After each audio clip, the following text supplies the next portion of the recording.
Ernest Hemingway is one of the most influential American writers of the 20th century, known for his terse, economical prose and his focus on courage, loss, and endurance. He helped change the way English-language fiction was written and read.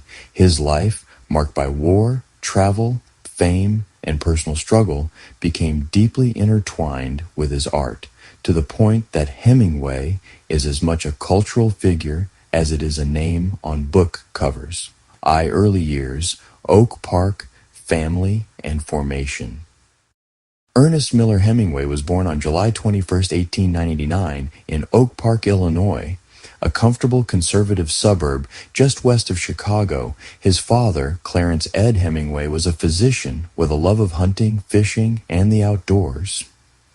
His mother, Grace Hall Hemingway, was a former singer and music teacher with strong artistic ambitions and a strict moral code. The tension between these influences, outdoor masculine pursuits and refined artistic expression, shaped Hemingway's sense of self from an early age. And the Hemingways were middle-class, church-going, and deeply embedded in Oak Park's ethos, sometimes summed up as a place of broad lawns and narrow minds. Ernest grew up with several siblings in a household that prized achievement and propriety. His mother pushed music and culture. His father taught him to shoot, fish, and camp in northern Michigan, where the family owned a cottage. These summers in Michigan's woods and lakes would later provide the setting and emotional landscape for some of his finest early short stories, including the Nick Adams stories. In school, Hemingway was a good but not exceptional student. He played sports like boxing and football, wrote for the school newspaper, and showed early interest in writing. His adolescent personality combined bravado with sensitivity. He began to craft a persona that emphasized toughness and action, even as he quietly observed people and scenes with a reporter's eye. But second, War and Wounds, World War I and its aftermath. When the United States entered World War I in 1917, Hemingway, like many young men of his generation, felt drawn to the adventure and perceived nobility of war.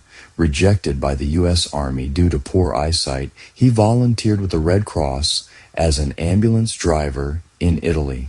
In 1918, while delivering supplies near the front, he was severely wounded by mortar fire, sustaining shrapnel injuries to his legs. Despite his wounds, he reportedly helped carry another soldier to safety, an experience that became part of his personal legend. His time in Italy was brief but formative. He witnessed the suffering and chaos of modern warfare and fell in love with a nurse, Agnes von Karofsky, who later broke off their relationship.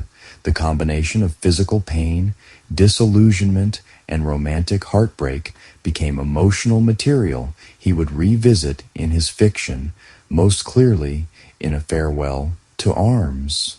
Returning to the United States after the war, Hemingway struggled, like many veterans, to adjust to peacetime life. The war had shattered old certainties and exposed him to death and randomness on a scale impossible to forget. He worked briefly in journalism again, but he was increasingly determined to become a serious writer of fiction. The third, beginnings as a writer, journalism, Paris, and the Lost Generation. In 1920, Hemingway married Hadley Richardson, a young woman from St. Louis, and soon took a job as a foreign correspondent for the Toronto Star. In 1921, they moved to Paris, where he would find both his literary voice and a community of expatriate artists and writers. Paris, in the early 1920s, was a magnet for creative talent. Gertrude Stein, Ezra Pound, James Joyce, F. Scott Fitzgerald, and many others. And Hemingway, still in his early 20s, plunged into this world with intense ambition. As a correspondent, he covered political events, sports, and features across Europe and the Middle East. His journalism kept his prose sharp and observational, while his evenings in cafes and salons exposed him to modernist ideas about art and narrative. Gertrude Stein became an early mentor, encouraging him to cut sentimentalism and to write the way he talked, focusing on simple, declarative sentences and concrete details. Ezra Pound offered editorial advice and connections. At the same time, Hemingway was writing short stories, many of them drawing on his Michigan boyhood and war experiences. Collections like In Our Time revealed a new kind of American prose, lean, unsentimental, and suggestive rather than overtly explanatory. His narrative method, often later called the iceberg theory, relied on leaving much unsaid, allowing readers to feel the weight of what remained beneath the surface. His first major novel, The Sun Also Rises, 1926, grew out of his experiences among expatriate friends in Paris and Spain. It depicted a group of disillusioned Americans and Britons, the lost generation, drifting through post-war Europe, drinking, watching bullfights, and struggling with love and meaning.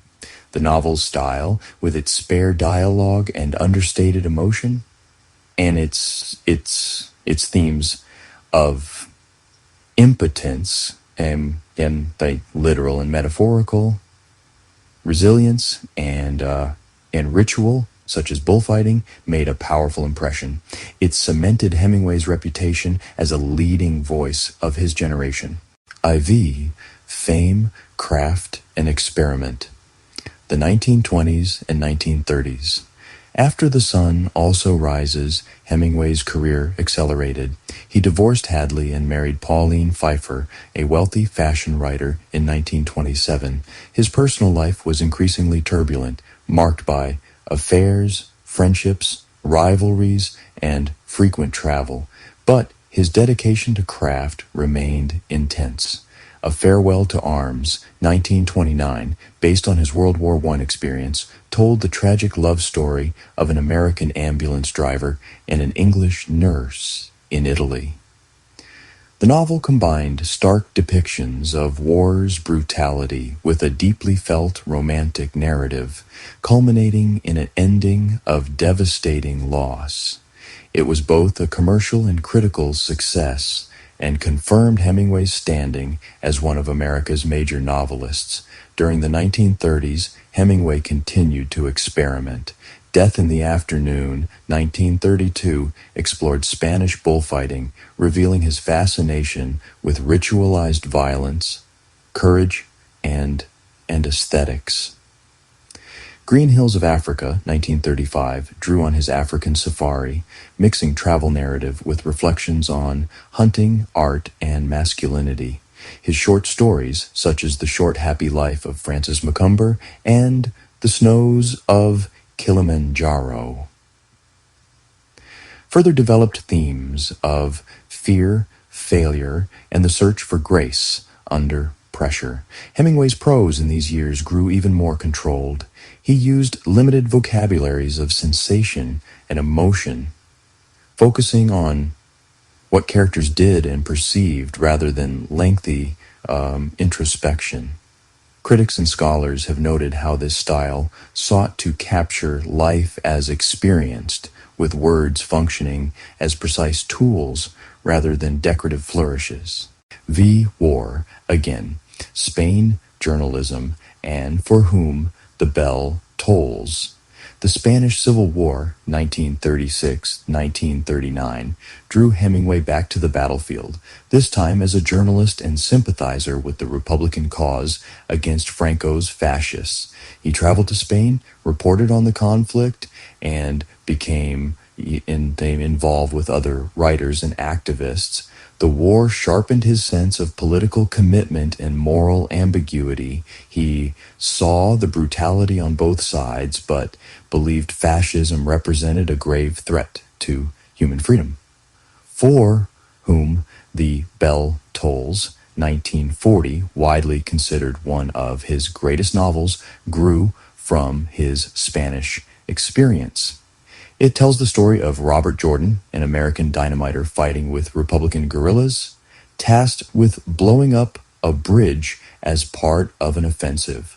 The book explores love, sacrifice, fear, and the interconnectedness of human lives. The title comes from John Donne's meditation that no man is an island. It combines Hemingway's hallmark sparse style with more overt political and philosophical reflection. World War II saw Hemingway again playing multiple roles: journalist, quasi-participant, celebrity. He reported from Europe, joined naval patrols in the Caribbean, and was present during the liberation of Paris. And these experiences added to his personal mythology, but also took a toll on his health and psyche. Sacrifice, later years, The Old Man and the Sea and Decline. After the war, Hemingway's life and work entered a more uneven phase. He settled for long periods in Cuba, where he wrote, fished, and became a familiar presence around Havana. His third marriage to journalist Martha Gellhorn ended. He married his fourth and final wife, Mary Welsh. The Old Man and the Sea, 1952, a short novel about an aging Cuban fisherman's epic struggle with a giant marlin, marked a late artistic triumph. The story, deceptively simple, resonated as a parable about endurance, dignity, and the inevitability of loss. Santiago's solitary battle and ultimate defeat. He lands the fish only to see sharks devour it, mirrors Hemingway's own struggles with age, reputation, and declining powers. The book won the Pulitzer Prize and contributed to Hemingway receiving the Nobel Prize in Literature in 1954. Yet behind the public honors, his health was deteriorating. Years of heavy drinking, physical injuries from accidents, including 2 plane crashes in Africa, and untreated mental health issues took their toll. He suffered from depression and paranoia, and his once fierce energy often gave way to anxiety and despair. Medical treatments at the time included electroconvulsive therapy, which may have worsened his cognitive difficulties. On July 2, 1961, in Ketchum, Idaho, Hemingway died by suicide with a shotgun. His death shocked the literary world and prompted reflections on the cost of his strenuous life ethos when turned inward. It highlighted for many the fragility that lay behind his cult of toughness. 7th, writing legacy, style, themes, and influence. Ernest Hemingway's legacy in American and world literature is immense. His stylistic innovations alone, short declarative sentences, minimalistic description, reliance on subtext, and omission, change the expectations of prose fiction. Writers in English and other languages studied and emulated his technique, seeing in it a new way to capture modern experience. His iceberg theory of writing, the idea that only a small part of the story's meaning is visible on the surface, while the bulk lies beneath, encouraged readers to participate actively in constructing meaning. This approach matched a 20th century sensibility, skeptical of grand explanations and comfortable with ambiguity. Thematically, Hemingway's work often centers on war and violence. From World War I and the Spanish Civil War to bullfights and hunting, he explored how people respond under extreme pressure. Masculinity and gender. For decades, his characters were seen as embodiments of a certain tough, stoic masculinity, though later critics have complicated this view, examining vulnerability, androgyny, and the roles of women in his fiction. Love and loss, his novels and stories frequently depict intense relationships shadowed by death or separation. Nature and sport, fishing, hunting, and the wilderness serve as backdrops and metaphors for struggle and grace. Critically, Hemingway's reputation has gone through cycles. Early critics, mostly male, often praised him for his man's man qualities and directness. Later scholars, drawing on feminist and other theoretical approaches, have re-examined his portrayals of women and gender roles, finding more complexity and ambivalence than previously acknowledged. His works, like The Sun Also Rises and A Farewell to Arms, once thought critically exhausted, continue to generate new interpretations. From his boyhood in Oak Park and summers in Michigan, through the battlefields of Italy and Spain, the cafes of Paris, the plains of Africa, and the seas off Cuba, Ernest Hemingway turned life into literature and literature into legend. His beginnings as a journalist taught him to value precision and economy. His early years as a writer in Paris forged a style that reflected a fractured post-war world. His later career and personal struggles underscored the costs of the strenuous life he championed.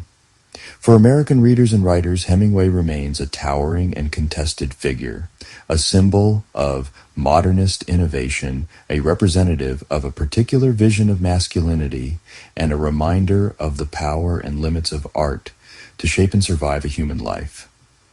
His legacy lives on in classrooms, libraries, and the many authors who still grapple with or push against the paths he helped blaze.